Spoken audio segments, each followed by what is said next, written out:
Hello everyone. তো মাসখানেক আগে চলে গেছিলাম কৃষি মেলায়, আমাদের ঠাকুরনগর পুষ্প অ্যান্ড কৃষি মেলা। তো এই যে দেখো, এখানে কৃষি মেলায় যা যা থাকে আর কি, বড় বড় সব সবজি যেগুলো আনা হয়, এগুলোর মধ্যে যেটা সব থেকে সেরা হয় সেগুলোতে পুরস্কৃত করা হয়। আশা করি আমাদের কৃষি মেলার সম্বন্ধে সবাই কম বেশি জানো, সব জায়গাতেই কম বেশি হয়। আর আমার ভয়েসটা ইগনোর করো।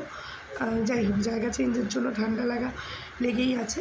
আর মেলাতে যেমন দোকানপাট থাকে সবই ছিল। বাজারে গেছিলাম অন্য বারের মতোই দরকারে, তো সঙ্গে মেলা ঘোরাও হয়ে গেছে। ঠাকুরনগরে সারা বছর মেলা লেগেই থাকে। তো এই যে দেখো, দাদা এখানে ভুট্টা খাচ্ছে আর দিদি খাইয়ে দিতে বলছে। এটা নিয়ে ওদের মধ্যে আর কি ফাইটিং হচ্ছে, জাস্ট ফান, ফাইটিং না আর কি, মজা। আর আমিও ভুট্টা খেলাম। আসলে একটা ভুট্টা নিয়ে আমরা তিনজন শেয়ার করে খেয়েছি, তাহলে ভাবো আমরা কেমন খাই। আর এখানে ছিল প্রচুর প্রচুর প্রচুর ফুল গাছ, সবজি গাছ, ফল গাছ। তো এই আর কি। তো জানি ভিডিওটা অনেক দিন আগের, কী করবো বলো, সময়ের সঙ্গে প্রচুর লেট চলছে।